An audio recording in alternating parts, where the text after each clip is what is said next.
tanta fortuna. He estado arriba, siento que nada me derrumba, pero no importa si estoy arriba o me... Pues sean bienvenidos a una edición más de este programa de Ciudad Rap, que ya el año pasado cumplió su primer década y hemos entrado a esta nueva modalidad y hoy el padrino es nada más ni nada menos que Arzola.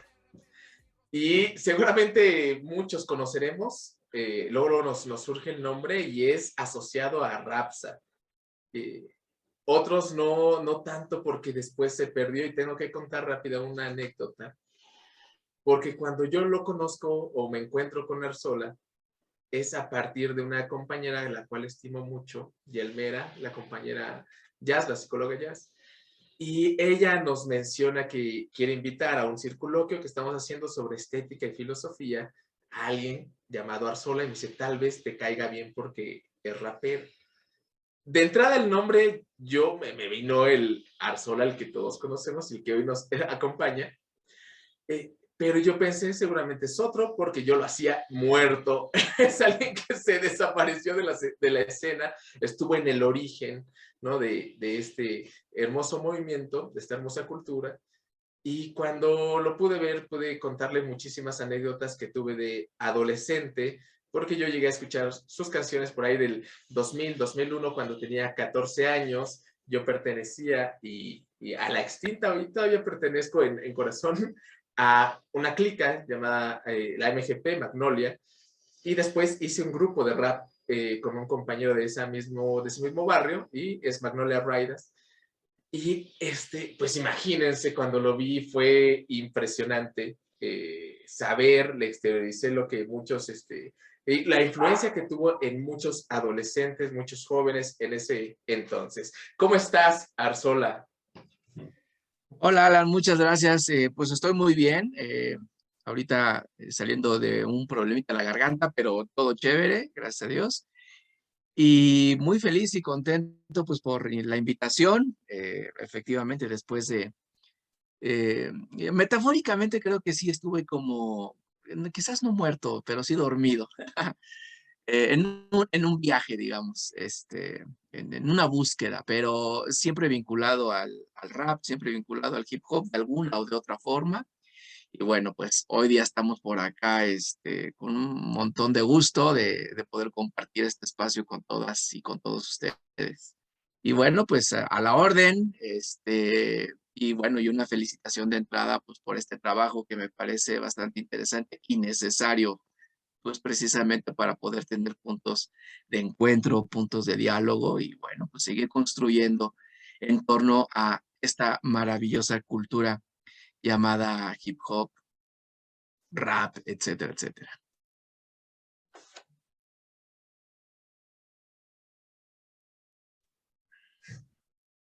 Es que ahora no tengo el control yo del audio. Hemos denominado, bueno, para quienes no conozcan qué es Ciudad Rap. Ciudad Rap busca sistematizar, materializar un pensamiento de los mismos agentes, de los mismos raperos, de los mismos miembros de este movimiento. Solía o suele hacerse desde afuera y decidimos hace 10 años empezar a generar material desde dentro, ¿no? Que ayude a estudiar nosotros mismos, a comprender, a esterilizar, a hacer una reflexión crítica sobre nuestro mismo movimiento. Y hoy hemos decidido con Arzola que a lo largo de esta entrevista iremos, porque se perdió, y como dice él, pero en el arte, si no mal me recuerdo, Naif, ya nos platicarás también de eso. Sin embargo, hoy hemos decidido esta entrevista girarlo en torno al tema de unidad. Y le pusimos el título Tejiendo versos de unidad. Desde luego tenemos que diferenciar al menos dos épocas. La época en que Arzola aparece en el movimiento, que es por ahí, ya nos explicará él específicamente, pero es finales de los 90s y principios del 2000 con este gran hitazo, ¿no? Luego me confundo si es Sueño Loco, tú me dirás. Loco Sueño. Loco Sueño, siempre lo digo al revés. Loco Sueño, que en el barrio se escuchaba por todos lados, porque en ese entonces todos recordarán, el rap era más en inglés, salvo algunos sectores en donde llegó primero el rap de España, ¿no? Empezaron a llegar poco a poco oleadas de rap en español. El rap chileno, desde luego.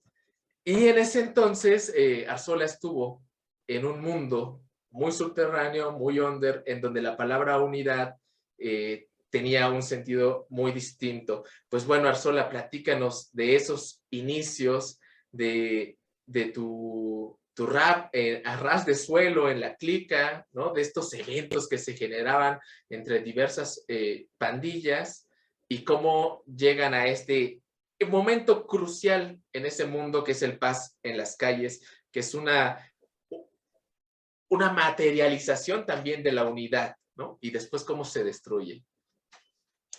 Ok, bueno, pues sí, digamos que mis inicios, bueno, pues fueron siempre apegados desde muy chavito. Recuerdo que, pues no sé, quizás tendría por ahí 10, 11 años, y te estoy hablando de 1988 aproximadamente.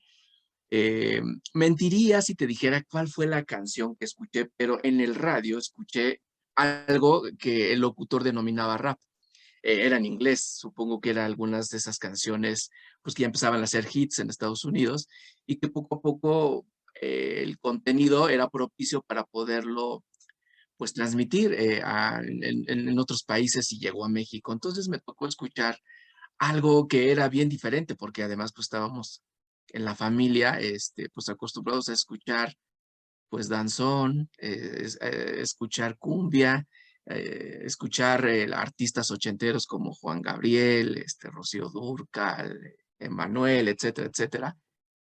Y escuchar algo como un golpeteo, ¿no? Como lo es el rap, para mí fue como algo que me impactó mucho.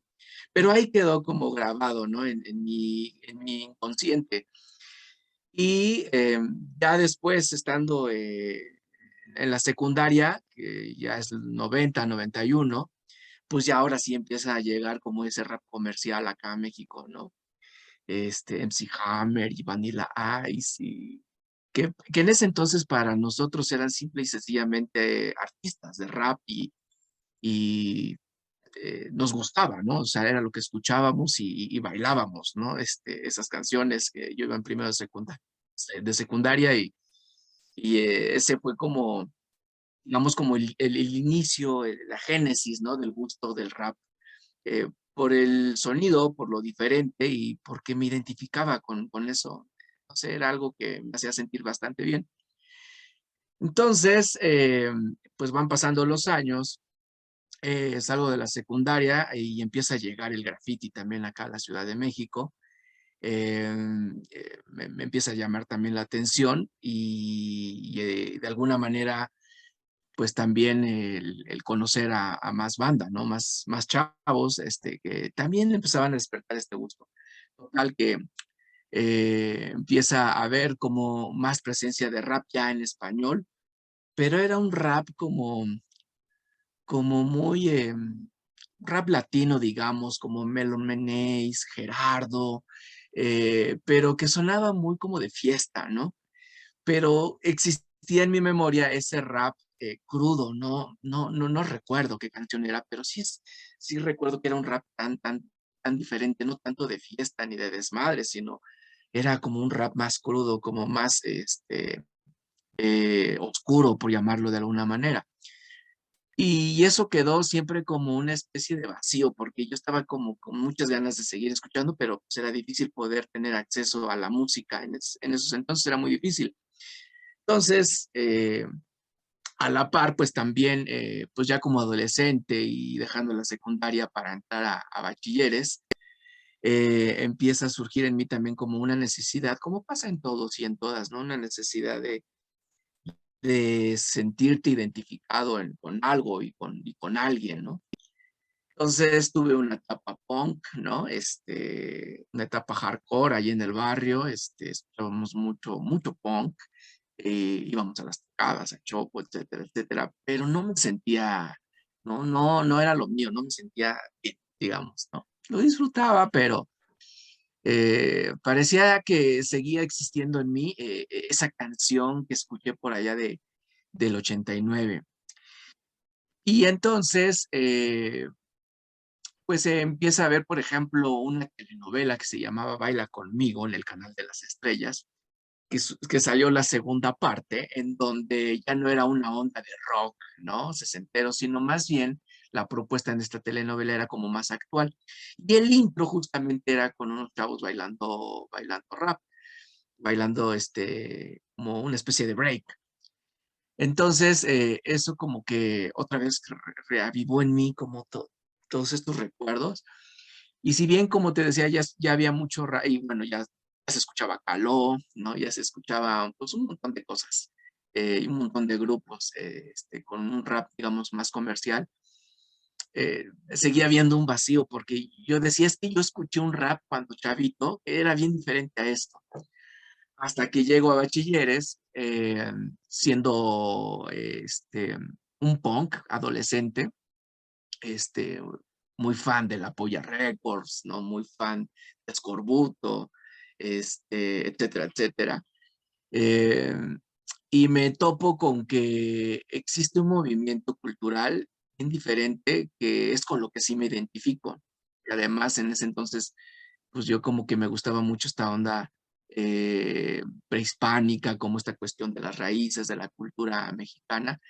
Entonces conozco a un cholo que había pasado algún tiempo por allá por Tijuana. Hoy día es un gran muralista, el Aztlán, ¿no? Por aquí en algún momento nos ve, mando un gran abrazo y saludo a mi carnal, el Aztlán. Y un vato bien tumbado ahí en el Bachilleres 4 y bueno, pues me llama mucho la atención, empiezo a aprender con él algunas cosas que tienen que ver mucho con esta onda de los cholos y eso es lo que detona en mí así, ¿no? O sea, como que lo que estaba yo buscando y necesitando, se encontraba en todo esto. Entonces, un buen día lleva su pila de cassettes, ¿no? Y unos Walkman y me dice, mira, Miguel, escúchate esto. Este, y me pongo los audífonos y es Kid Frost, ¿no? Con el tema de la raza. Y eso explota en mí así en automático, porque ya para esos entonces, pues bueno, ya escuchábamos cositas de Dr. Dre, Snoop Dogg, Notorious, Tupac, ¿no? Música, pues digamos, de raperos, afrodescendientes. Pero escuchar un rap en español, ¿no? Con esa calidad, con esa estética, con esos sonidos, pues para mí fue impactante, porque yo nunca me imaginaba que pudiera haber un rap en español de ese tipo, ¿no? Y comercial, como lo hacía Gerardo, como lo hacía Caló, como lo hacía el General, como lo hacían muchos otros artistas, ¿no? Pero rap de este tipo, pues no, para mí era novedoso. Entonces escucho a Kid Frost y digo, no manches, o sea, sí se puede hacer rap de este estilo en español. Y ahí es en donde empiezo yo a jugar, a empezar como un juego, a cantar las canciones de Kid Frost y de repente por ahí inventarme algunas rimitas, ¿no? Pero todo era como un juego. Y al mismo tiempo, pues bueno, escuchar a Cypress Hill y más adelante a Mex, a Kings y más adelante a Delinquent Habits y etcétera, etcétera, a encontrar también lo under, ¿no? Como Bronzide y bueno, todo este rap gangsta chicano, eh, y poder darme cuenta lo que significaba y lo que proyectaba, pues para mí era como el oasis, ¿no? O sea, en una sociedad tan globalizada, tan estereotipada como la nuestra y como pasa en todo el mundo, en donde no me hallaba yo, no me sentía como ubicado, pues llega todo esto y digo, pues de aquí soy, ¿no? Y empiezo a adoptar toda esta cuestión y pues es, digamos, como el inicio, como un juego. Y antes de empezar a hacer rap ya de manera como, digamos, más dedicada, pues formé una pandilla en mi barrio, en la famosísima Xiucoatl 13, que en náhuatl significa serpientes de fuego 13. Y empiezo a leer también un montón pues de literatura, ¿no? Entre ellas Aquino Villanueva, ¿no? Escritor mexicano, empiezo a darme cuenta que hay como estudios antropológicos, como este libro también clásico de A la Brava, ¿no?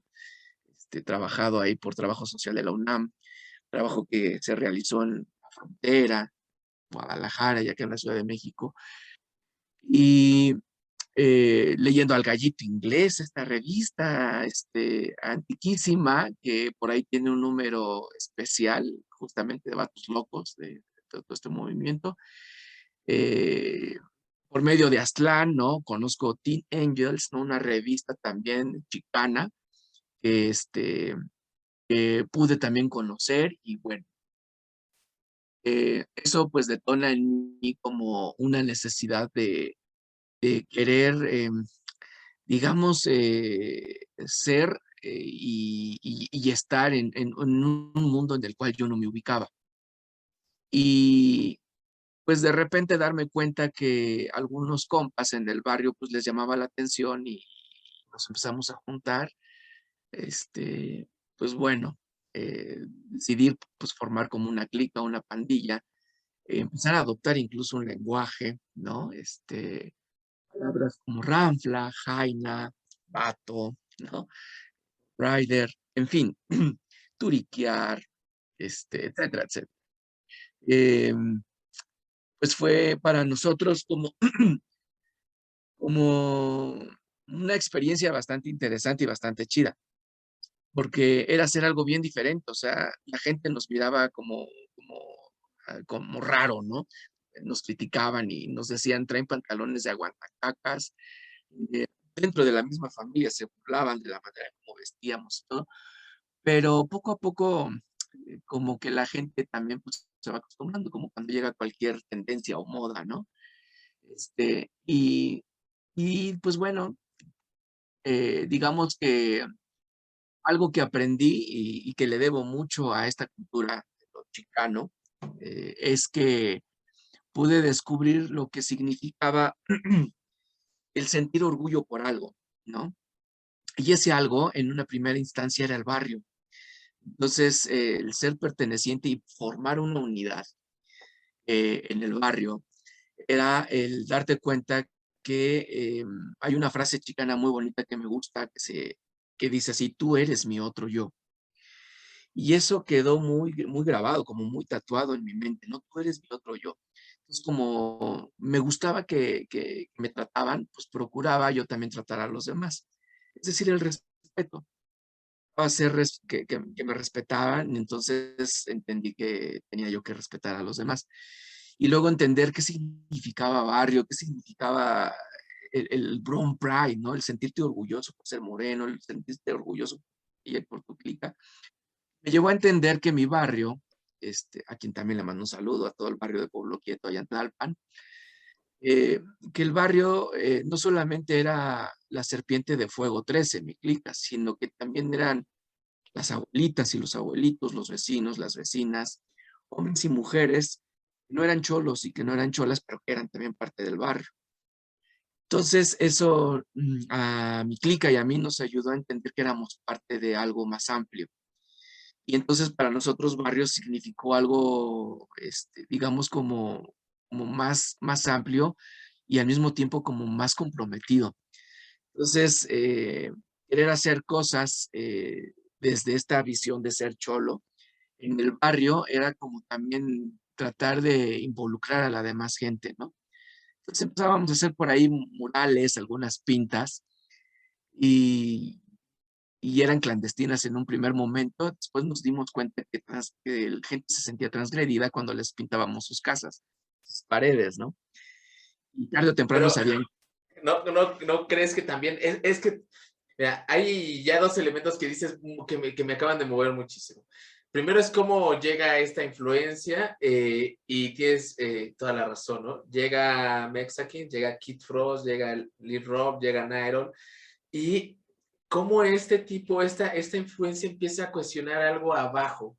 No sé, los jóvenes en ese entonces que te rodeaban, pero esta unidad que empiezas a esbozar parecía que tenía una característica y era la que necesitaban, ¿no? Se necesitaba esa esa unidad, porque el entorno en el que estabas al parecer era uno muy vulnerable, ¿no? Era un lugar, yo recuerdo mi pandilla, todos tenían varios problemas en sus casas serios, eh, y otros que no teníamos unos problemas serios tal vez en casa o no lo notábamos en ese entonces, pues teníamos miedo de salir a la calle y no saber con qué te ibas a enfrentar, y entonces tenías a los carnalitos de la esquina. Esta unidad que empiezas a dibujar, eh, ¿cómo empieza a manifestarse en esta letra que hiciste? Porque ahí mencionas incluso esto, ¿no? Este loco sueño, ¿no? De encontrar esa unión. Y justo lo que dices, ¿no? Es como ser parte de una comunidad ahí en el barrio.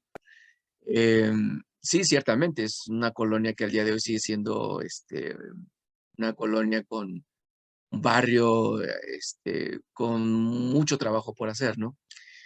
Y pues sí, efectivamente, en aquel entonces, pues mis compas, mis camaradas, todos teníamos broncas al interior de nuestras familias, ¿no? De alguna de otra manera. Unos con problemas más fuertes que las de otros, pero nuestro entorno era justamente eso, ¿no? Un entorno de violencia y de adicciones, y, y que precisamente pareciese que esta unidad estaba como encaminada justamente a qué hacemos en este entorno, ¿no? O sea, qué podemos hacer. Y además ver cómo compas que no eran de mi clica, pero que eran compas del barrio, tenían broncas y conflictos con otros barrios, ¿no? Con otras pandillas, no de cholos, sino pandillas punks, pandillas rockers, ¿no? Em, y así, ¿no? O sea, era un entorno, digamos, muy vulnerable, muy complejo.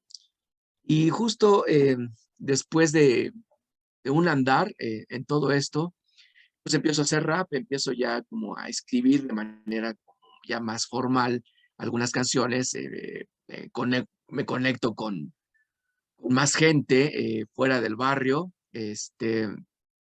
entre ellos Sociedad Café. Y bueno, Sociedad Café me empieza a invitar también a tocadas, a eventos justo con Crimen Urbano, con Panté. Más adelante se empezaron a sumar como Sombras Urbanas por ahí también, este, mm, la Nación Sureña Mexicana. Más adelante empezaban a surgir estas bandas como Magnolia, que los recuerdo perfectamente también.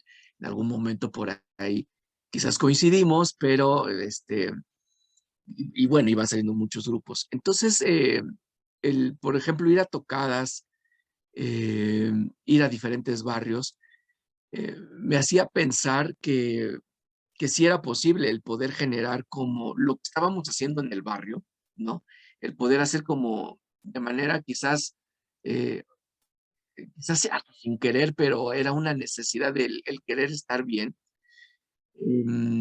formar como una unidad, un carnalismo real y verdadero, ¿no? O sea, no un carnalismo de que si tienes una bronca yo doy la vida por ti, sino más bien un carnalismo de cómo le podemos hacer para no generar broncas y conflictos, ¿no? Que nos estaba funcionando.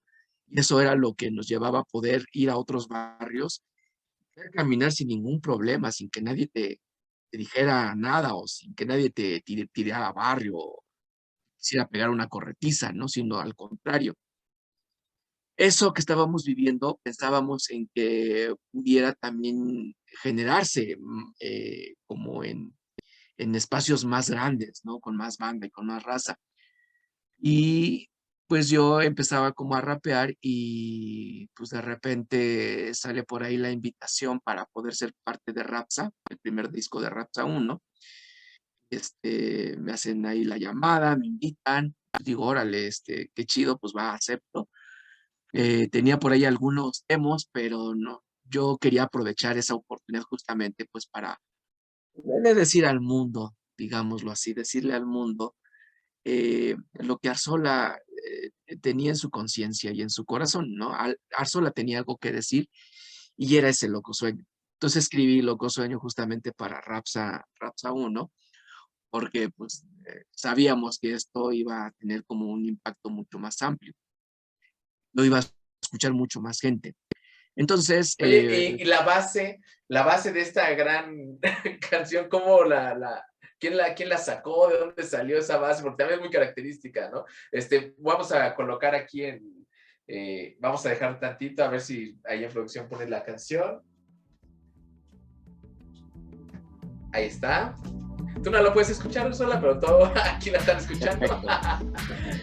Esa base, ¿cómo la conseguiste?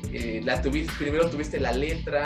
Es una cosa emblemática que más adelante te voy a decir, ¿qué influencia tiene con esta palabra de unidad? Claro. Sí, bueno, la base fue es un sampler, es una canción, una oldie, ¿no? En aquel entonces, pues bueno, ya los empezábamos a armar de estos discos de la Lowrider que editaba, revista que se especializa en carros, digamos, Lowrider, y que empezó a sacar también una colección de música, de rap, pero también de música oldie, ¿no? De estas canciones viejitas, cincuenteras, sesenteras, y bueno, pues por ahí, escuché sin saber cómo se llamaban ni qué artista era, pero habían algunas cancioncitas de ese estilo que me gustaban, me gustó mucho. Entonces, en aquel entonces lo trabajé con Café, la Sociedad Café, con Don Café, allá en su estudio, estuvimos allá en esa trabajando Mi Loco Sueño. Y pues bueno, ya él le agregó algunas arreglos también y algunos beats por ahí, fue algo muy sencillo, ¿no? Pero que lo hacíamos con un montón de gusto, ¿no? Entonces lo recuerdo mucho, lo disfrutábamos, ¿no? Cada que grabábamos algo era parte de esa unidad, ¿no? El grabar algo, quererlo hacer lo mejor posible, pero sobre todo divertirnos y intercambiar ideas, opiniones, ¿no? Entonces, o sea, ahí fue como salió esta base. eh, Luego, bueno, la letra ya la tenía, de hecho eran dos canciones originalmente, pero hice algunos cortes y armé una sola, que quedó como Loco Sueño, y y yo cuando la empezaba a cantar, la rapeaba sobre una rola de Delinquent Habits, por ejemplo. Entonces, era como la que me basaba. Y era muy rápida, entonces ya cuando empezamos a grabarla, con la base, con este sampler de esta oldie, le bajamos las revoluciones, lo rapeé más lento y me gustó mucho, quedó mucho mejor, porque además sentía que era como más congruente, ¿no? Lo que quería plasmar con el ritmo, ¿no?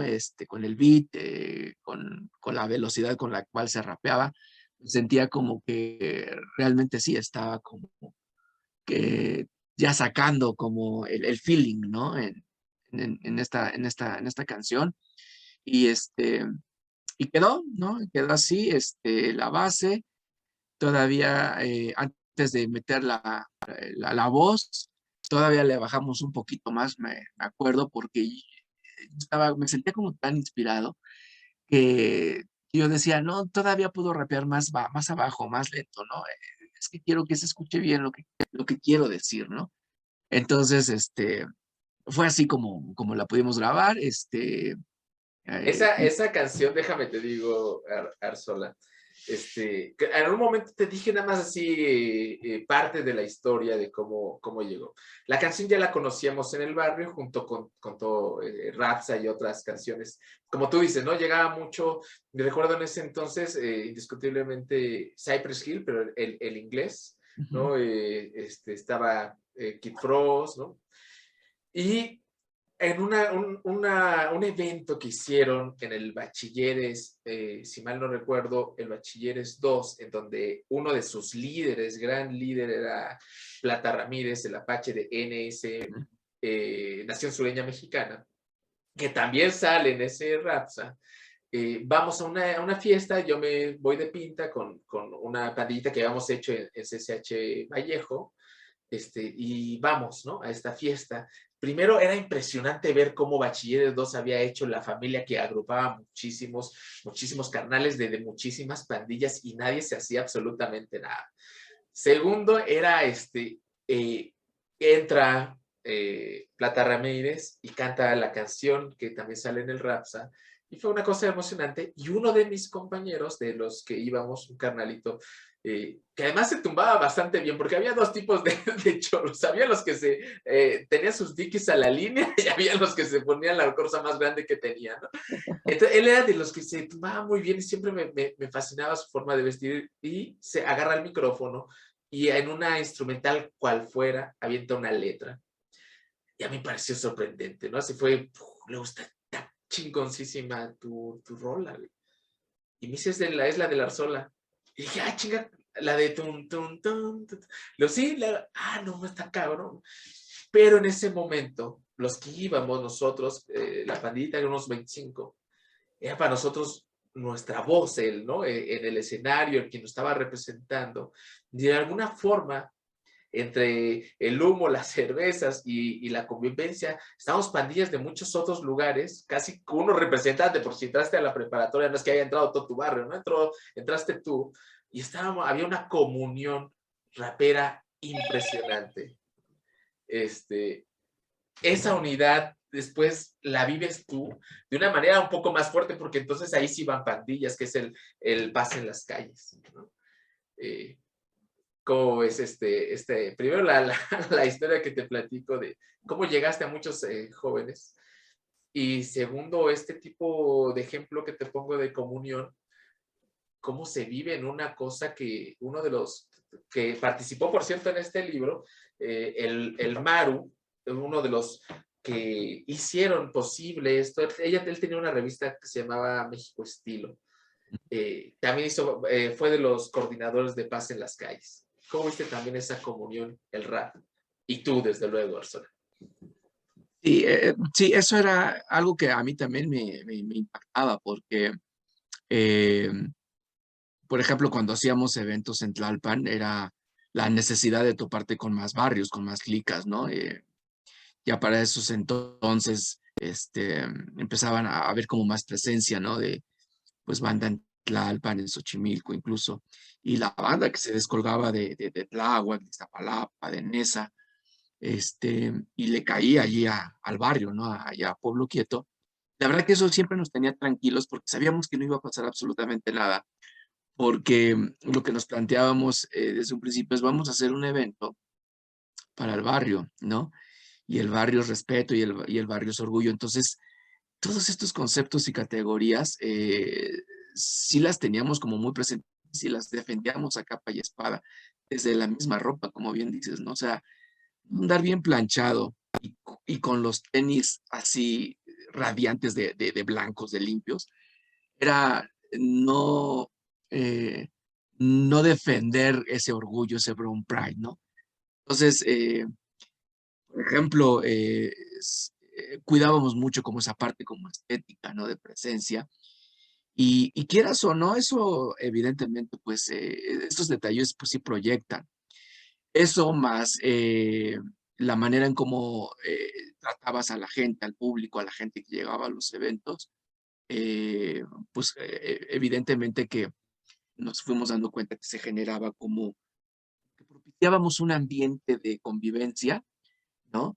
En donde los que llegaban se iban involucrando en ese ambiente, no se rompía, digamos, como esa, llamámosle armonía, ¿no?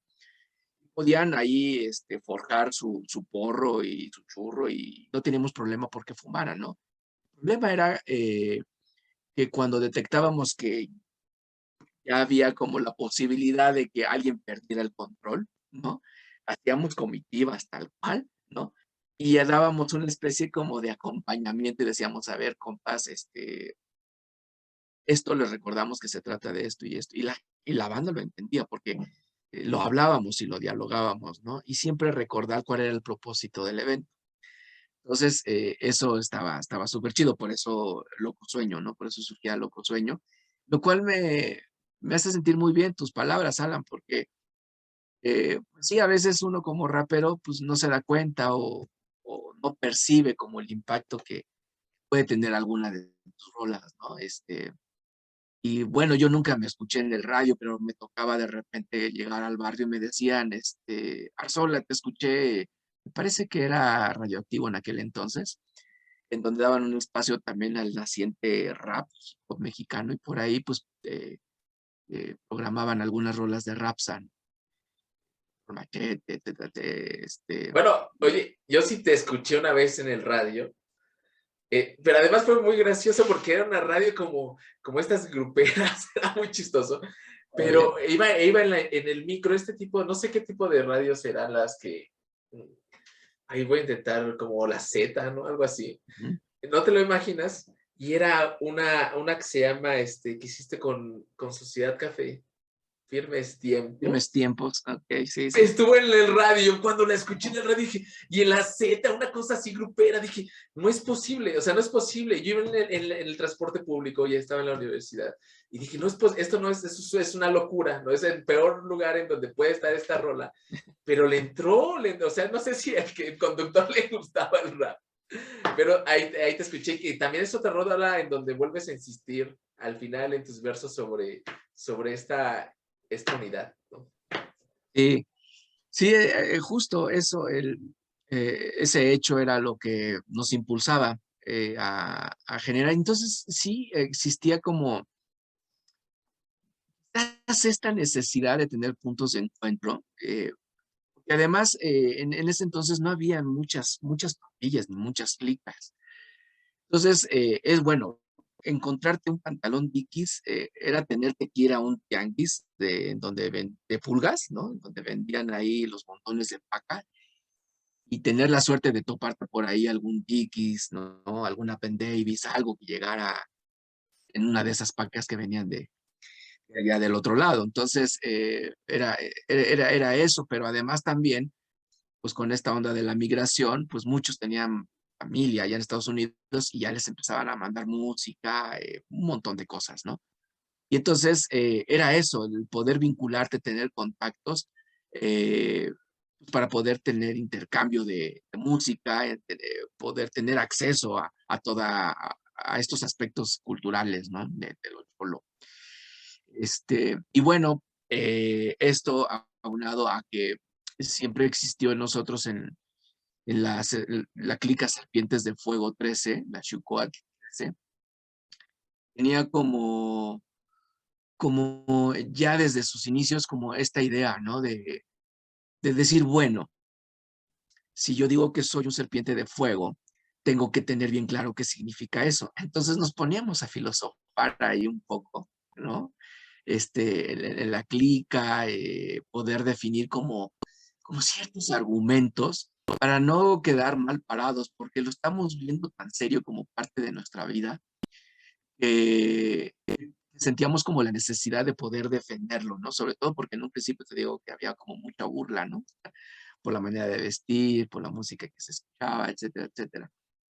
Pero ya después con el tiempo pudimos darnos cuenta que esto nos empezaba a llevar a muchos otros lugares y espacios y entender como el sentido de la vida de una manera más amplia. Y pues bueno, surge el Loco Sueño, después de ya con esa cancioncita, pues la verdad es que también se abrían como muchos espacios para mí. Y esto de Paz en las calles, ya el puro nombre también cuando nos lo plantean, pues toda esta banda de allá de Nesa, del Bordo, pues digo, órale, súper chido, porque pues ya en las tocadas, pues empezaba ya pues, a conocer a un montón pues de pandillas, ¿no? Sobre todo de Nesa, mucha parte de mi vida me la pasaba por allá. No era para grabar con Sociedad Café, reunirnos por allá, pues era las fiestas que incluso me invitaban, ¿no? Y entonces yo decía, órale, pues sí está chido. En aquel entonces ya habían como conflictos entre barrios, ¿no? En esta zona de Ciudad Neza.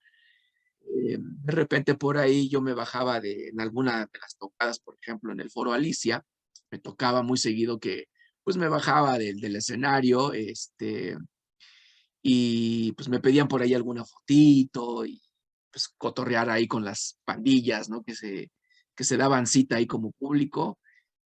Y a veces hasta cotorreando me decían, no, pues no te juntes con aquellos güeyes porque son chavalas, ¿no? Etcétera, etcétera.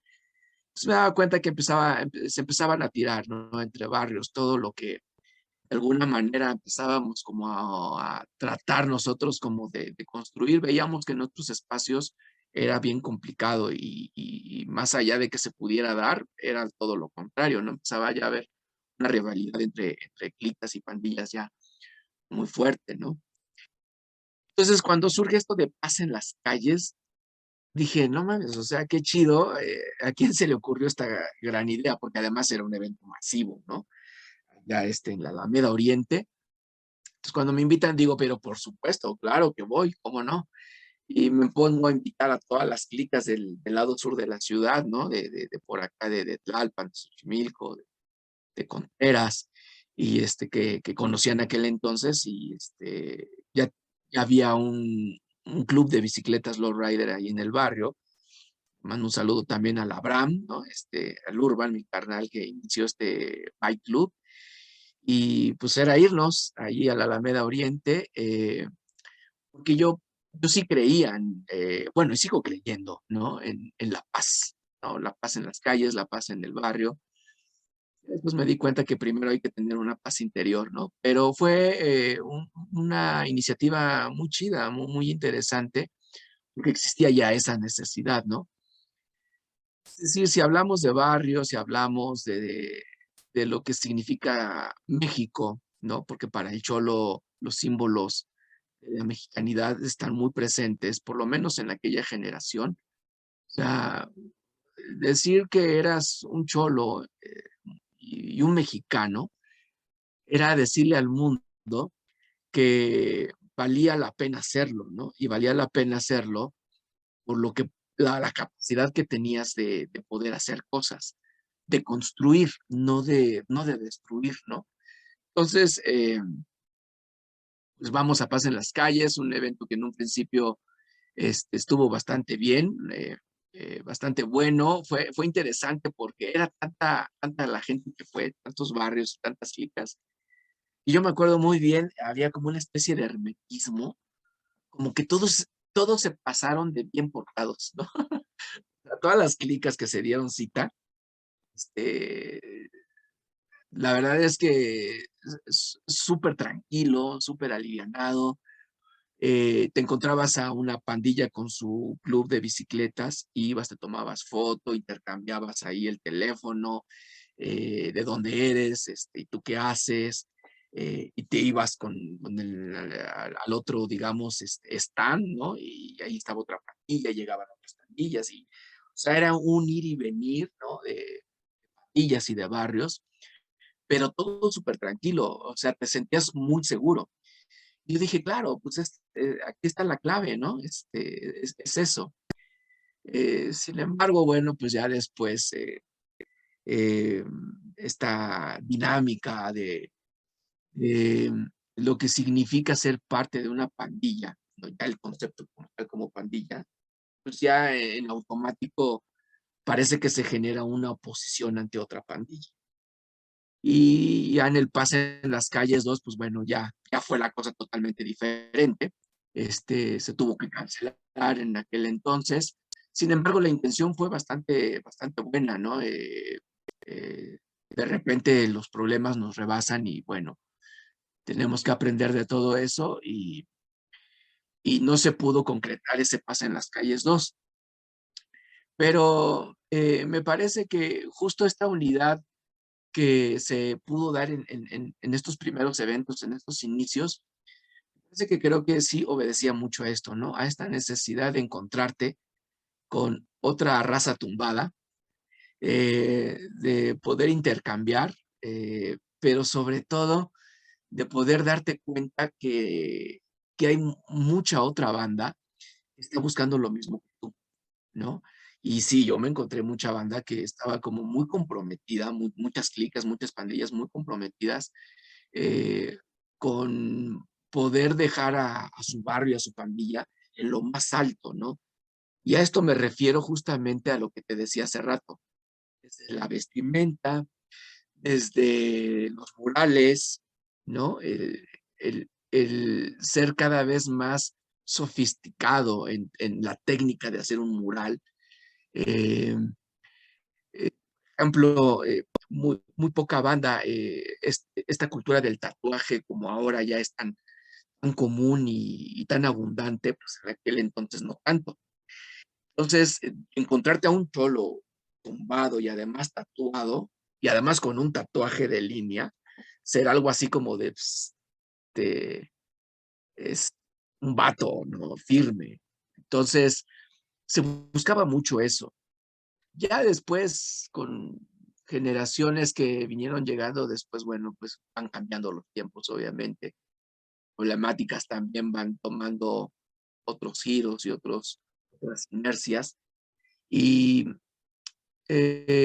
todavía por ahí ¿qué será? El 2010, 2011, por ahí asistí a alguna tocadita. Bueno, me tocó ir cuando vino Kid Frost, por allá por la ese no recuerdo. Creo que fue en Muskis también. En Muskis, es Fíjate, cierto. ahí tocamos nosotros también y no Sí, no no nos nos conocieron. topamos. Ah, Y bueno, ya me tocó ver como ya una dinámica diferente, ¿no? justo eso te iba a decir, perdona que te arrebate la palabra, No, porque está excelente. el corazón de paz en las calles, después lo voy a comentar, seguramente uno de los, te digo, coordinadores, Maru, eh, hizo muchos otros eventos. Y yo creo que ese pase en las calles vivió, pero tiempo después. Tal vez se adelantaron mucho su tiempo. Y las dinámicas, al menos recordarás ese de Kid Frost, había otro tipo de dinámica ya entre las pandillas, otro tipo de firmezas. Esto que dices tal vez es la congruencia, porque yo recuerdo que en mi pandilla era, si ibas sucio, o sea, no te llevamos, carnal. Güey, van a ir güeyes de otros lados. Que aparecía en la película de los Warriors cuando se juntan dos. Se tienes que ir, ¿no? Y vamos a ir kaki, playera blanca, o sea, porque era todo lleno de símbolos. Y antes de entrar a la entrevista hablábamos que eso no se veía en el otro tipo de eventos, que estaba en una línea como un multiverso paralelo, donde se daban otro tipo de eventos de rap, ¿no? Eh, no sé cómo decíamos más hip hoperos, podemos decir, un rap que surge también, en algún momento te mencionaba esto de la oleada, tú lo mencionabas también al inicio, con Petate Funky, ¿no? Y de repente ahí Pante, que ojalá nos acompañe próximamente, Magisterio, a tantos canales, el MC Burrón, que también son pioneros, pero de otra, no sé, otra escuela y con otros tipos de valores de unidad. Y no sé si tú también llegaste a convivir en estos dos espacios y cómo te sentías en estos dos tipos de encuentros musicales, eventos, fraternidades. Sí, sí es cierto, como bien comentábamos antes de la entrevista, efectivamente, parecía que había como dos vertientes, ¿no? O quizá más, pero eran muy notorias dos, ¿no? Por lo menos en lo que a mí me tocó vivir, que era el vivir el rap desde este lado, el rap tumbado que le llamábamos en aquel entonces, ¿no? El rap cholo. Y había un público específico, obviamente, ¿no? O sea, em, y por otro lado había también un rap que no era cholo, pero que también tenía un público muy específico, ¿no? En aquel entonces así lo diferenciábamos, ¿no? De manera muy simple decíamos, esto es más hip hopero, o esta banda es más hip hopera, ¿no? Y estos son más tumbados, ¿no? Son más cholos. Y sí, me tocó convivir, lo cual estuvo bastante chido, me tocó convivir como en ambas vertientes. De hecho, bueno, pues el MC Burrón también un gran carnalazo, en algún momento yo llegaba a escuchar, por ejemplo, la banda de Coacalco, banda de Ciudad Neza, decían que eh, el sur de la Ciudad de México era el lugar del rap fresa, ¿no? El rap intelectual. Este, y a mí me daba mucha risa, porque pues yo soy del sur, ¿no? Y justamente, pues conocí al MC Burrón cuando tenían su grupo que era Canasta Básica en sus inicios, con Enti Targel, Waxer, el hermano del MC Burrón, MC Naipe, a quien mandamos un saludo al cielo, como siempre, un gran carnal que se nos adelantó, y el mismo Little C, que en algún momento se nombraba así, el Burrón, pequeño C.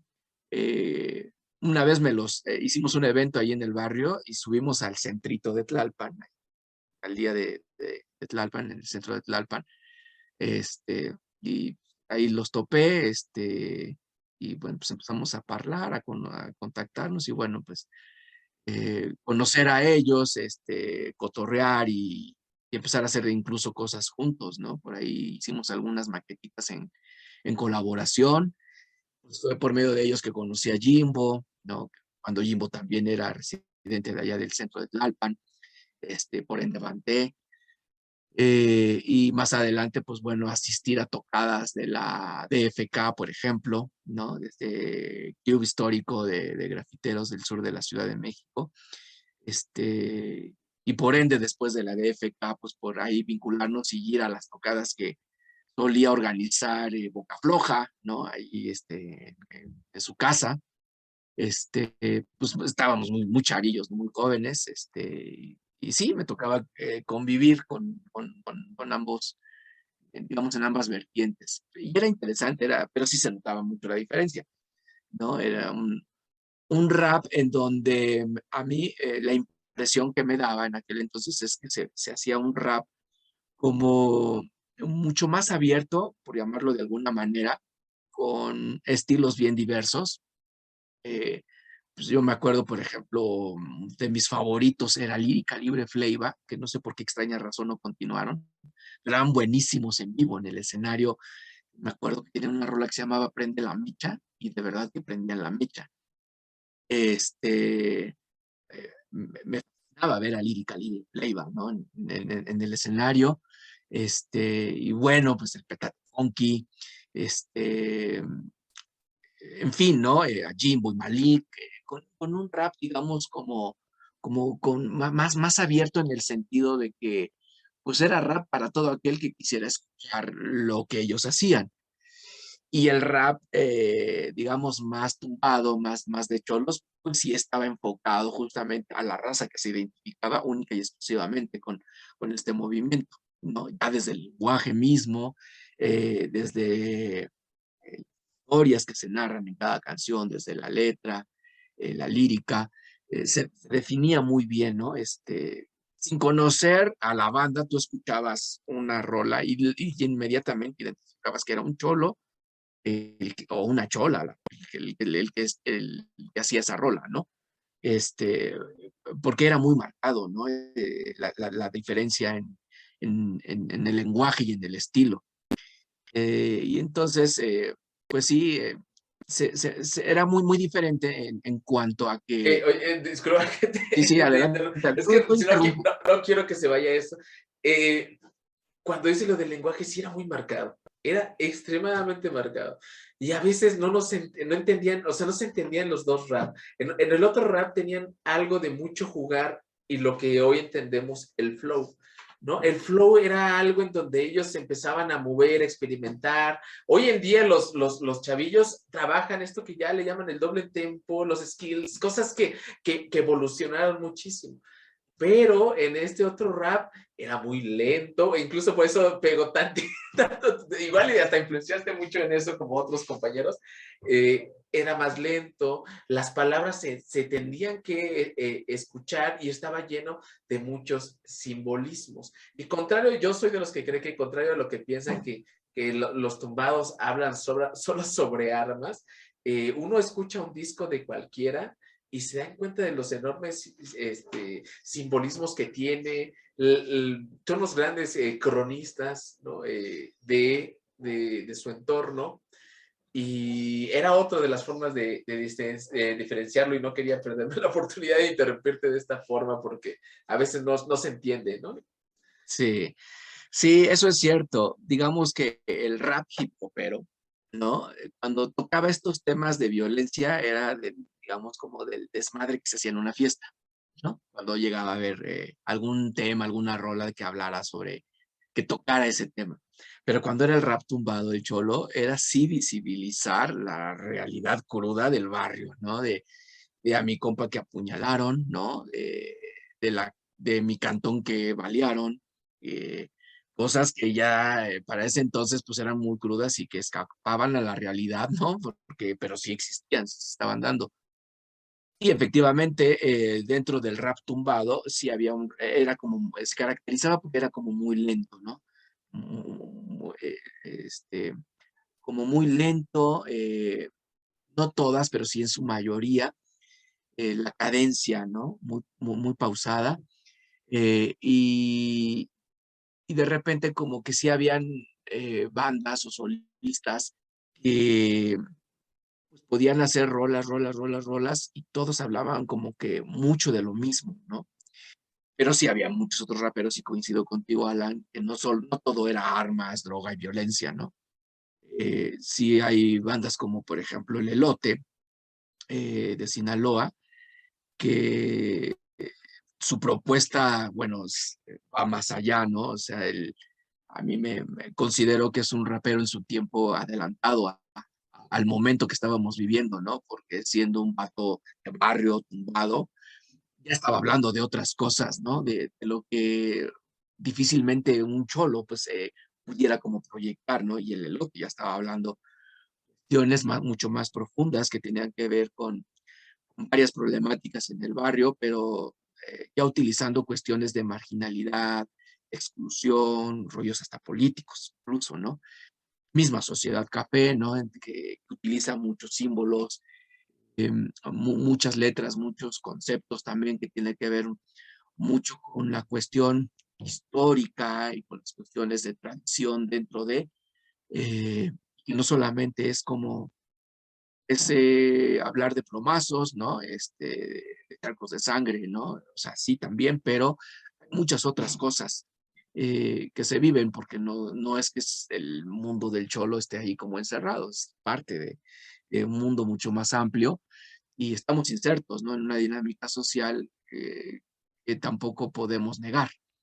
Entonces, sí hubo mucho rapero tumbado que daba ese salto, ¿no? Ese brinco, ¿no? Y el poder ver que el rap era un canal justamente pues para poder visibilizar todo eso, ¿no? El poder expresar lo que estabas sintiendo, pero también ya lo estabas reflexionando y razonando, ¿no? Entonces, pues sí, definitivamente, pero aún así, quedaba como muy marcado. Luego, en el tiempo que a mí me tocó, todavía se dividió más porque en un principio, por allá del 99, todavía existían tocadas en donde como que todo mundo íbamos y tocábamos, ¿no? Eh, o sea, antes no existía Vieja Guardia, ni existía Mexa y Familia, por nombrar a estos dos grandes grupos o crews, como se les quiera llamar, que en algún momento como que se dividieron, ¿no? Entonces, en un primer momento, pues podía tocar, pues no sé, Crimen Urbano, y después tocar Petate Funky, luego Sociedad Café, luego Chicalangos, y podía subirse Jimbo y Malik, o sea, todo el mundo tocábamos juntos, y todo el mundo cotorreábamos y estábamos ahí, pero bueno, por azares del destino y por en intereses ya personales de algunos o de otros, esto se dividió, ¿no? Entonces surge la vieja guardia. Estoy hablando para el caso de la Ciudad de México y el Estado de México, ¿no? Entonces, todos esos que tocábamos juntos en el Alicia o en Rocotitlán o en algún otro espacio, pues se divide, ¿no? Cada quien persigue sus propios objetivos y surge vieja guardia y por este otro lado surge Mexa y Familia.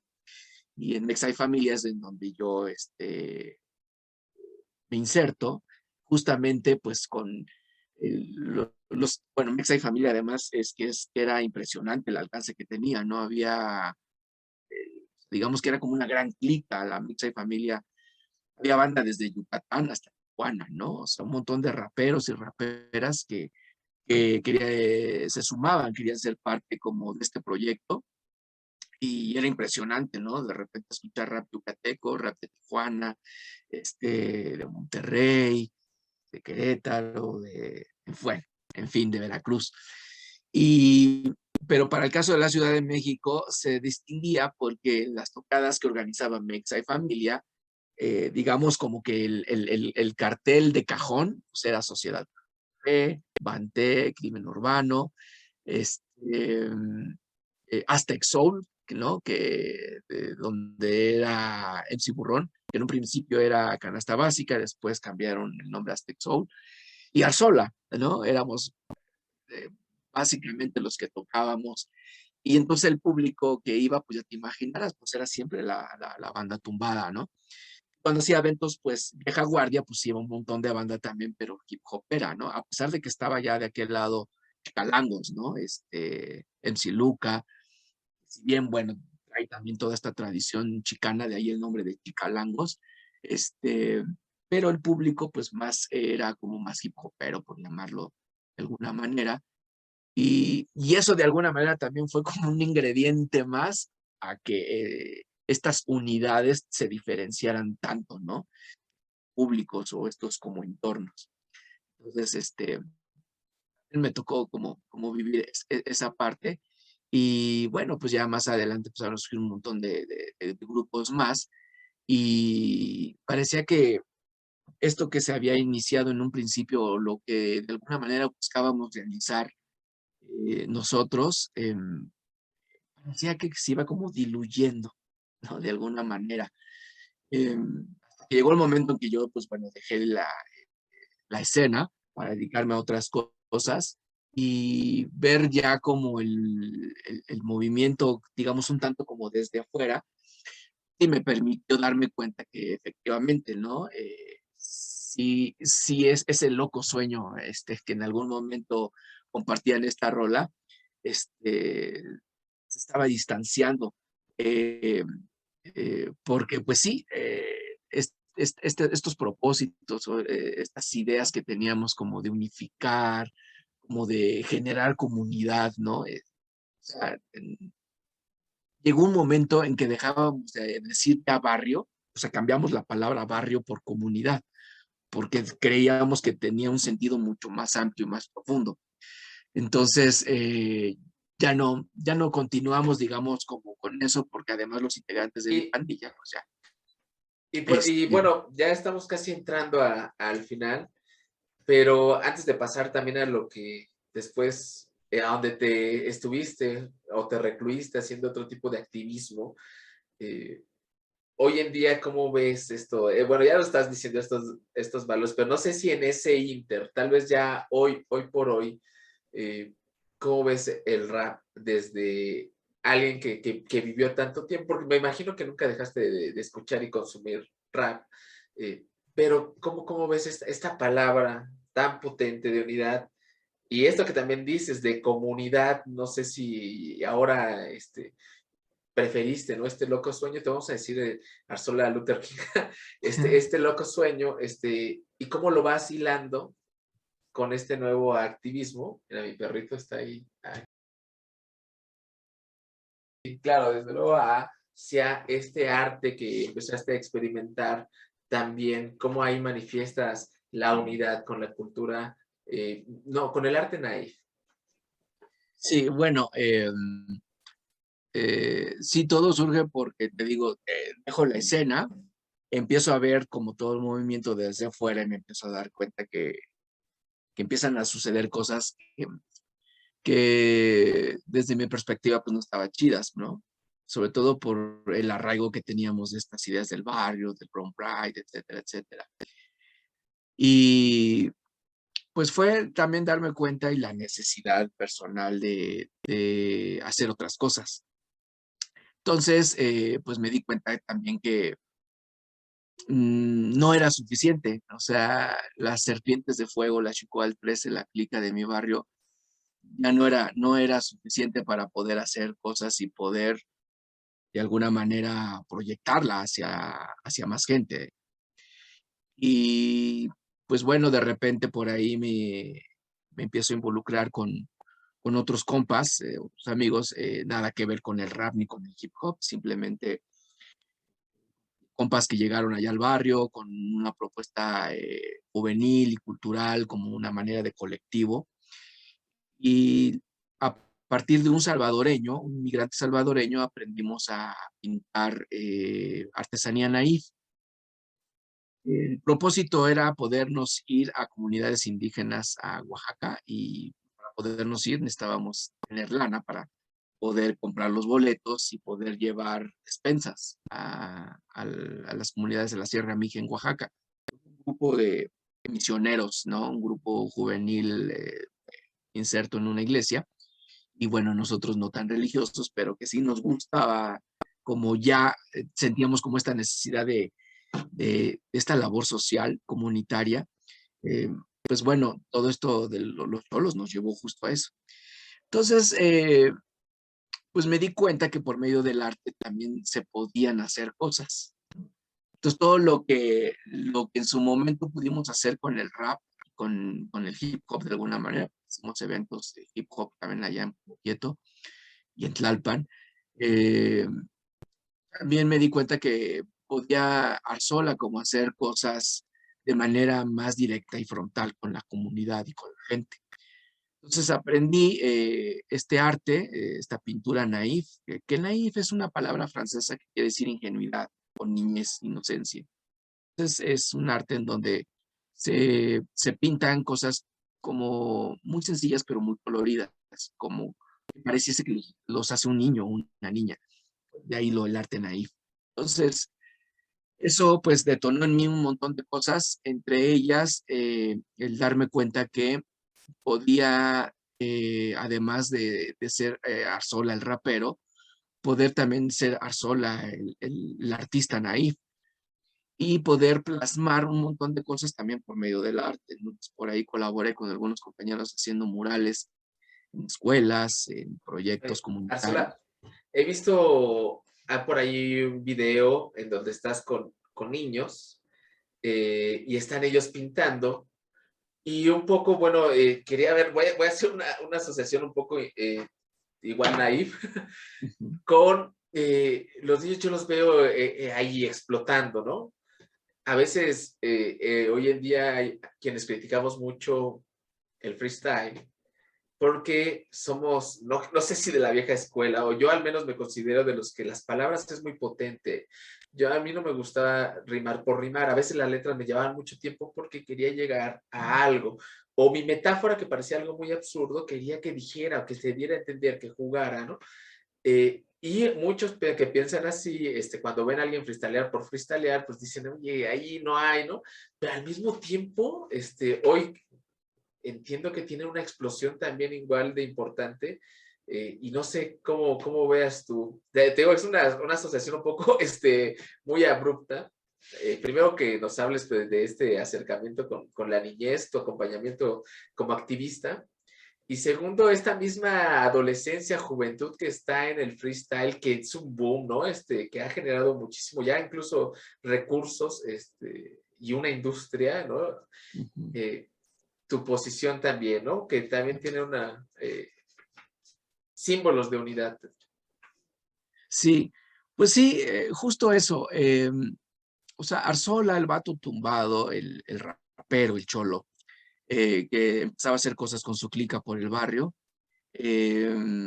Después de dejar la escena, empiezo a dedicarme a otras cosas, entre esas esto, estamos hablando de la pintura naif, y efectivamente, ¿no? Empiezo a dar talleres de pintura, sobre todo con infancias, con niños y con niñas, lo cual me dio un gran aprendizaje en mi vida, ¿no? El estar en contacto con los niños y con las niñas me hizo redescubrir Arzola, ¿no? Desde otra perspectiva. El darme cuenta que habían muchas otras cosas dentro de mí que no había yo explotado, que no habían detonado hasta que pude pintar naif y compartir este arte con niños. A veces pensamos que el tallerista o el maestro que da un taller, pues nada más enseña, ¿no? Y pues no, acá sí fue un aprendizaje de ida y vuelta porque a veces luego yo les decía a las mamás y a los papás de estos niños, que luego hasta me sentía que salía más ganando yo, ¿no? Porque eran mi fuente de inspiración, además de convivir con ellos, me surgían muchas otras ideas para plasmar con la pintura. Y efectivamente, esta analogía, esta relación que haces con los chavitos que ahora hacen freestyle, sí me ha tocado escuchar mucho cómo la sociedad a veces se refiere a ellos de una manera a veces despectiva, pero me parece que es prejuicioso el asunto, ¿no? Es cierto que, y me ha tocado ver que de repente la manera de freestylear obedece mucho como a este contexto histórico que estamos viviendo de violencia, de, de estos ambientes tan machistas, de estos ambientes como tan misóginos, etcétera, etcétera, y que se ven como muy replicados, pero es que es lógico, ¿no? O sea, no puedo decir que es normal, pero es lógico que escuchemos esto de los jóvenes, de los adolescentes, porque es su entorno y es su contexto. Y es justo lo que Arzola se da cuenta en el momento de dejar la escena y ver la escena desde fuera, darme cuenta de que el entorno y el contexto, pues evidentemente está propiciando situaciones bien complejas, ¿no? En las comunidades, en los barrios, y es lo que me lleva justamente, pues, a generar como espacios en este activismo, espacios, puntos de encuentro en donde, pues, llamémoslo de alguna manera, fueran como una especie de islas, ¿no? De oasis, ¿no? En estos contextos sociales en los que estamos viviendo, en donde los niños y las niñas pudieran sentirse plenos, tranquilos, que pudieran pintar lo que quisieran sin que nadie les dijera absolutamente nada, ¿no? Pudieran explotar todo eso que tienen en un primer momento, sin que nadie les dijera nada, pero con el acompañamiento pretender ser un evangelizador, ni mucho menos, pero sí me parece fundamental un acompañamiento para que estos niños y estas niñas vayan conociéndose a sí mismos y vayan definiéndose en el mundo que les está tocando vivir y en ese sentido vayan construyendo su propio andar, ¿no? Porque son niños, en el caso de los talleres que daba y por ahí anda un videíto de YouTube donde está genial porque además pude experimentar que los niños pueden concentrarse, que los niños pueden hacer poesía, que los niños pueden escribir, que las niñas pueden eh, tener la capacidad creativa, ¿no? Pero además también la capacidad de convivencia en ambientes de respeto, de colaboración, entendimiento, ¿no? Y por eso me animé a subirlo a YouTube, porque de verdad uno pareciese que los tiene ahí como muy bien entrenaditos, pero es la misma dinámica, la misma inercia del taller que lleva a los niños a concentrarse y a estar en un estado de tranquilidad, lo que aprendí justamente. Dije, bueno, si ellos lo pueden hacer, ¿qué demonios nosotros como mayores no? ¿No? Entonces, entre otras cosas. Entonces, justo es eso lo que me lleva, ¿no? Darme cuenta, por un lado, que los contextos históricos, sociales que nos toca vivir, esos entornos pues, están propiciando situaciones pues, complejas, difíciles. Es necesario hacer algo, ¿no? El contrarrestar de alguna manera como todas esas situaciones. Entonces ya después también di por ahí algunos talleres de básquetbol, también dirigidos a chavitos y chavitas, incluso también a mamás. Di un taller de básquetbol para mamás y del barrio, en donde el propósito no era que aprendieran básquetbol, era el pretexto. El propósito era que mediante el básquetbol pudiéramos entender con las mamás que podíamos relacionarnos con nuestros hijos desde una dialéctica dignificante, ¿no? Porque sí, eran mamás, por ejemplo, pues con diferentes situaciones y broncas, ¿no? Como con los mismos chavitos. Entonces, le daba taller a los hijos, pero también a las mamás.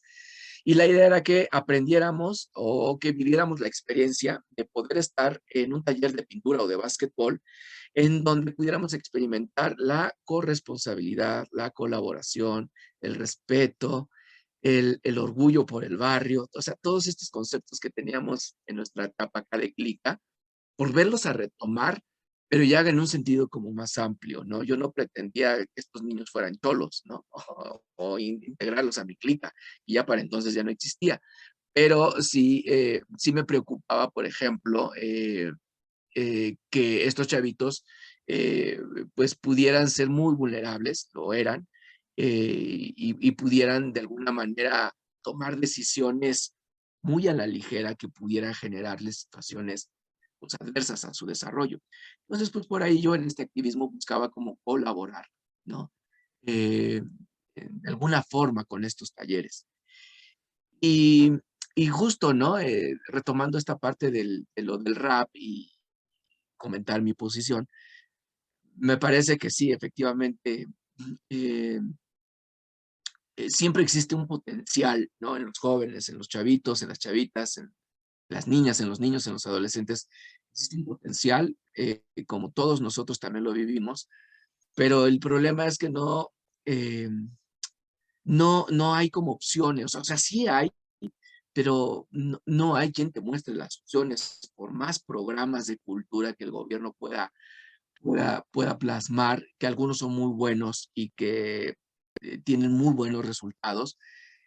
Siempre es importante el poder generar opciones y alternativas en donde estos chavitos y chavitas puedan entender de alguna manera qué es lo que realmente quieren, ¿no?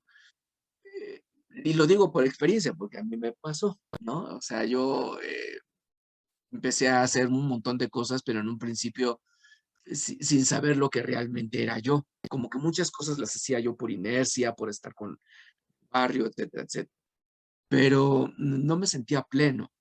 Entonces, ya muy tarde lo pude entender y voy aprendiendo con el tiempo y sigo aprendiendo, pero también me he dado cuenta que cuando le das opciones a los niños y a las niñas, o a los jóvenes o a los adolescentes, esta capacidad creativa, este, pues como que explota. Es decir, como que les das un montón de opciones en donde no se encasillan únicamente, por ejemplo, en una batalla, ¿no? En un freestyle, en una batalla de esas que te encuentras en la esquina del barrio o afuera de la escuela, o ya sea de la secundaria o de la prepa, que se dan ahí las bolitas y las batallitas, este, que sean siempre las mismas batallas, ¿no? Que es lo que regularmente encontramos.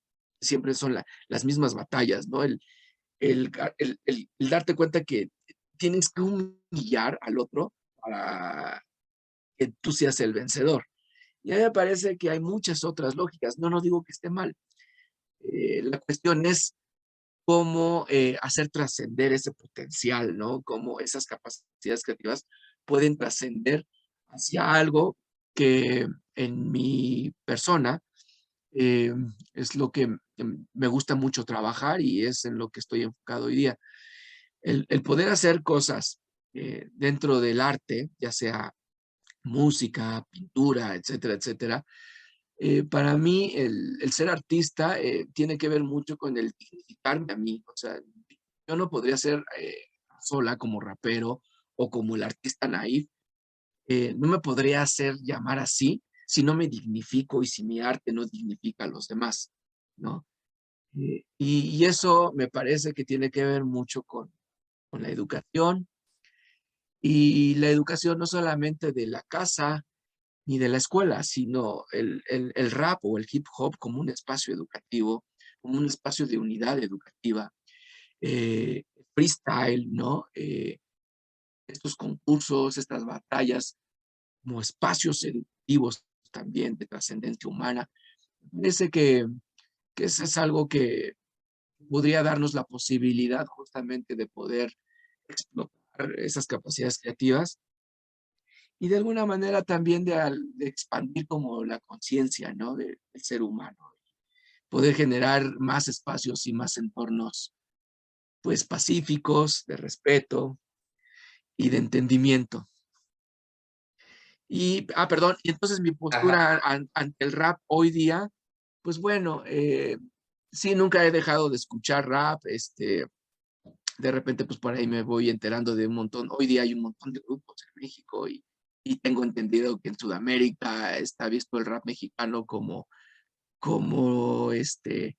la vanguardia, ¿no? Latinoamericana, con todos estos nuevos grupos que empiezan a tener un impacto muy fuerte.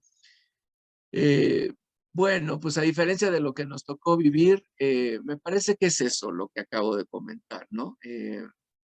El rap que me tocó vivir en un momento que buscaba justamente una unidad, una conciencia social o una conciencia de barrio, el poder vincularte con otras clicas a partir del respeto, del diálogo, del intercambio, es algo que hoy día no veo, ¿no? Hoy más bien veo un interés por tener un impacto comercial, no lo cuestiono, este, veo más que se persigue eso, ¿no? Hay un interés más por tener un impacto comercial.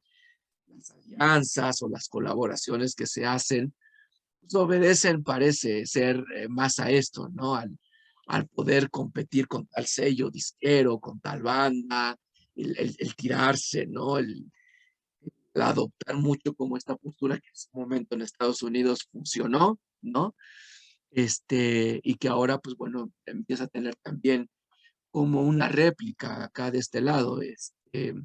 Por ejemplo, en el tiempo que a mí me tocó vivir, a pesar de que había Vieja Guardia y Mexa y Familia, y ciertas diferencias, pues no recuerdo que hubieran rolas así en las cuales amenazar a un rapero a otro por medio de una canción o hubiera, bueno, aparte que el rol que juegan las redes sociales hoy día, ¿no? Que facilitan como toda esta dinámica de comunicación, pero no se daba, ¿no? O sea, todavía existía como esta esencia, yo le llamaría como de, esta esencia de querer hacer las cosas, el gusto de hacerlo, ¿no?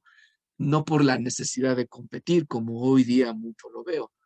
No en todos, pero sí me parece que obedece, salvo por ahí alguno que otro rapero que ha logrado como un éxito muy grande, de gran impacto, pero que siguen manteniendo un vínculo con su barrio, por ejemplo, ¿no? Como una humildad que hasta incluso la proyectan en sus canales, en sus redes sociales, ¿no? No voy a decir nombres ni mucho menos, yo creo que todos los podrán ubicar de manera muy fácil, pero muchos otros y la gran mayoría, pues sí me parece que el rap lo han decidido tomar el rap como un espacio de, no sé, hoy día escucho frases como la está rompiendo, ¿no? O como ya la armó, ya resolvió su vida, como si el rap fuera la finalidad, ¿no?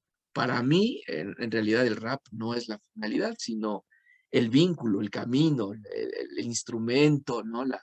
El canal por el cual puedo como ser humano seguir desarrollándome, ¿no? Seguir creciendo y que no solamente es el rap, sino muchas otras cosas.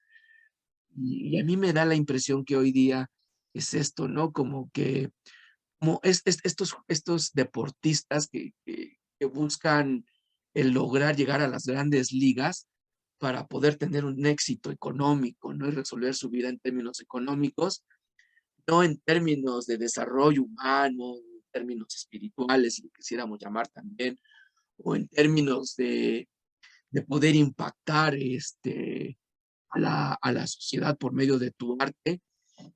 No me atrevería yo a decir colaborar en la sanación de esta sociedad tan enferma que vimos, ¿no? Mi Sí, postura y digamos como los matices y diferencias. pero, es que yo también concuerdo mucho. Se tiene que meter uno a adentrar y empezar a escarbar. Hay un rapero que mencionamos a lo largo de esta entrevista, que es el Plata Ramírez de Nación Sureña Mexicana, en SM 625, si mal no recuerdo. Y él tiene una música, yo tuvimos la oportunidad de hacer unas par de canciones con él. Y también vimos unos discos que hizo. Yo siempre pensé que era un gran rapero, pero no entendía, en mi cabeza no entendía por qué no había explotado de la manera en que vemos a otros raperos hoy en día, ¿no? Y con unas letras muy profundas. Pues bueno, ya se nos ha acabado el tiempo, querido Arzola.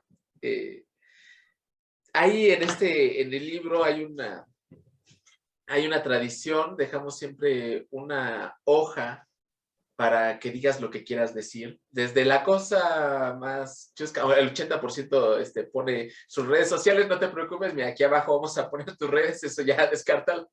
Lo que quieras decir, Arzola, pero antes de eso también dejamos aquí va a aparecer el link en donde pueden descargar este libro. Fue un libro independiente, un libro que se agotó en 5 meses, fue un hitazo en su momento y que de repente bajó así rapidísimo, ¿no? Se vendió en muchísimos lugares. Y también van a encontrar este libro, ahí vamos a poner en las redes, ahorita están apareciendo, para que está la descarga gratuita, ¿no? De estos dos materiales. Y bueno, no sé, Arzola, qué quieras decirnos en este espacio libre que tenemos para ti. Órale, híjole, pues me gustaría decir un montón de cosas, pero bueno, apegándome a la temática de hoy, eh, pues me parece que el rap, ¿no? Es unión, ¿no?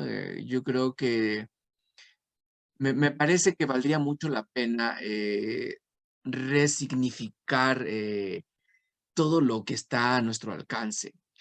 Y si nos gusta el rap, o si hacemos rap, o si estamos como en el medio, yo creo que valdría mucho la pena resignificarlo, reinterpretarlo, redescubrirlo.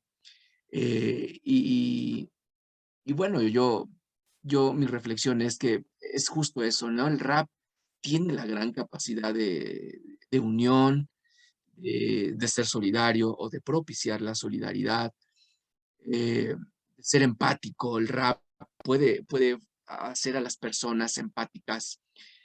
El rap es un canal de diálogo, de comunicación, de denuncia, de protesta, pero también de compromiso. El rap puede también tener la capacidad de poder incidir o propiciar espacios en los cuales los seres humanos puedan mirarse a los ojos de frente, eh, sin una mirada desafiante, sino con una sonrisa, ¿no?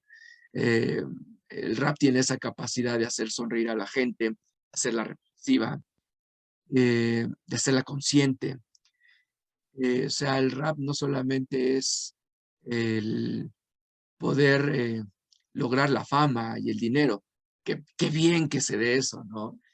Y si a alguien le toca en su andar encontrarse con esto, está genial, es muy chido, pero creo que el rap va más allá de eso. Por eso creo que desde sus orígenes el rap tiene una esencia, no es de a gratis, que se haya gestado en contextos como los que nos tocó vivir, estimado Alan, ¿no?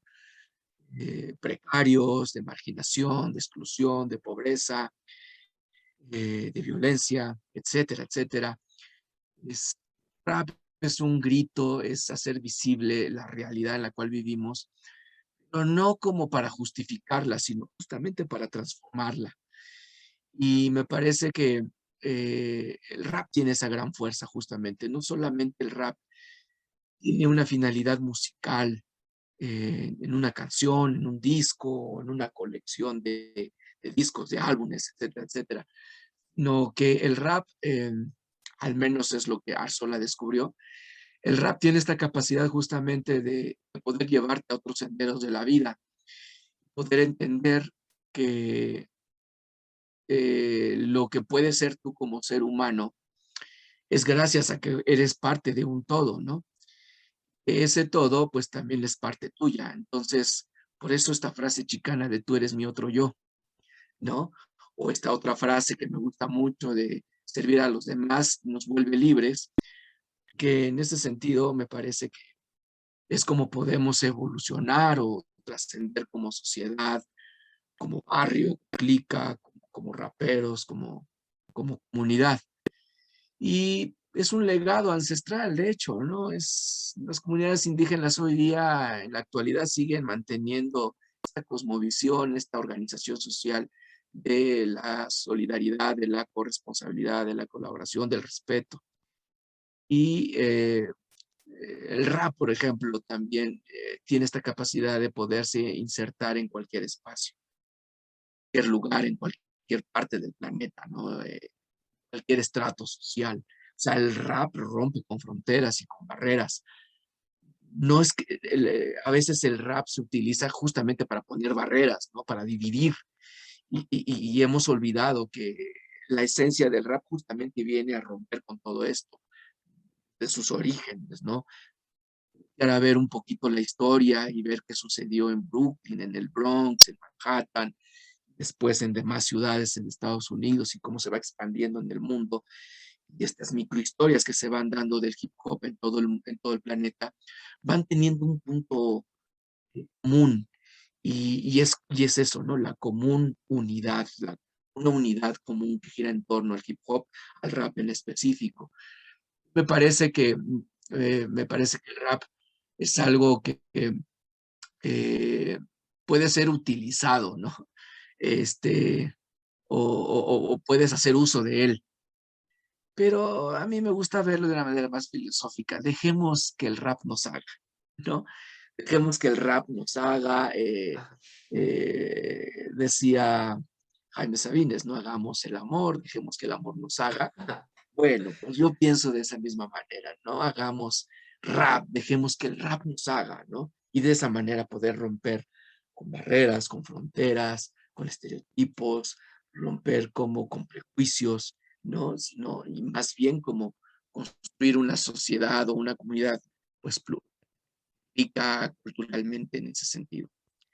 Pues la verdad que muchas gracias, Arsula. Ha hecho un recorrido. Yo creo que quien está viendo este video, tanto los viejos seguramente recordaron todos esos bellos momentos que vivieron en su juventud, como los nuevos que están empapando, ver, ¿no? De dónde viene esto, de dónde, hacia dónde está eh, llegando este río. Y esta frase que dejaste fue impresionante. Hip hop como un espacio de unidad educativa. La verdad, Arzola, que te doy las gracias por darte el tiempo, por acompañarnos. Que no sea la última, ojalá que en algún otro momento podamos volver a conversar y a seguir profundizando, porque el tema además es muy amplio. Creo que también nosotros abusamos de eso, te pusimos un tema un poco muy amplio, pero que abres el camino, porque también hay que discutir sobre lo educativo. Hay un momento en donde hubo una resistencia cuando empezaron a salir talleres de rap, de mucha banda. Es que fíjate, yo creo que el rap en algún momento se vuelve a veces dogmático, a veces se vuelve muy rígido, muy puristas, les llamaban incluso esa corriente, ¿no? De que el rap no se puede enseñar, de que etcétera, etcétera, ¿no? Y hoy hemos avanzado muchísimo también en el área de lo educativo, ¿no? Y te digo esta frase, unidad educativa, el hip hop como espacio de unidad educativa. Y pues te mando un gran abrazo. Nada más quiero secundar algo que estabas diciendo ahorita, ¿no? El rap, no por nada, acá el rap se vive de una forma distinta. Hay un libro que yo leí hace mucho tiempo, que se llama En carne viva, de Joaquín Sabina, que son unas entrevistas. Y hay una parte en donde él dice que le preguntan, oye, pero ¿por qué no te gusta el rap? Porque tiene una canción que se llama No me gusta el rap. Y dice, no me gusta el rap que hacen aquí. A mí el rap que me gusta es el rap de México. ¡Oh, imagínate! Eso era potente, les voy a compartir también ahorita la hoja para que vean ese pasaje bellísimo. Pues bueno, Arzola, te mando un gran abrazo a todo nuestro auditorio y pues seguimos en contacto y no se pierdan ahí el material de Arzola. Ojalá que pues que sigan. La última vez que lo dijiste que estabas produciendo, ¿no? No, bueno, por ahí hice un material muy sencillo. Estuve colaborando en un programa de la Secretaría de Cultura, promotores culturales, y por ahí el año pasado con todo este tema del COVID y como un material audiovisual de gratitud hacia el personal de salud, pues se me ocurrió hacer un rapcito por ahí, bajándome una base por ahí de un productor de los que te encuentras en YouTube, por ahí, Ajá. vía correo electrónico. Y me dio la Oye, y autorización. Pero eso es podemos, todo. podemos Pero despedir este programa con esa rolita.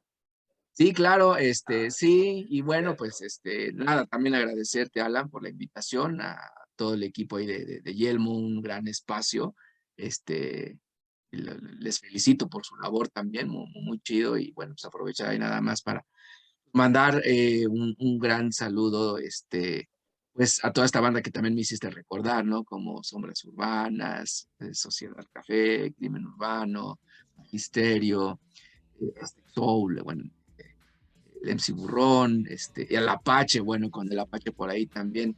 En algún momento nos planteamos hacer una rola juntos y bueno, sales del destino ya no se pudo, pero bueno, quizás por ahí lo dejo abierto si alguien me invita, ¿por qué no? Me gusta mucho colaborar, así es que entonces por ahí de repente me vea involucrado en alguna grabación, en alguna rolita. Esperemos que así sea y bueno, mientras tanto, pues acá estamos a la hora. Pues muchas gracias por Así debe de ser, yo a sola te lo digo. Soy un hombre de paz y me respetas, te respeto. Este es el lema de mi gente, pueblo quieto. Pásale mi hermano, esta es tu casa. Y grita con nosotros, que viva la raza. Simón, Nexa y familia representando. Pueblo quieto presente. Arzola es quien controla.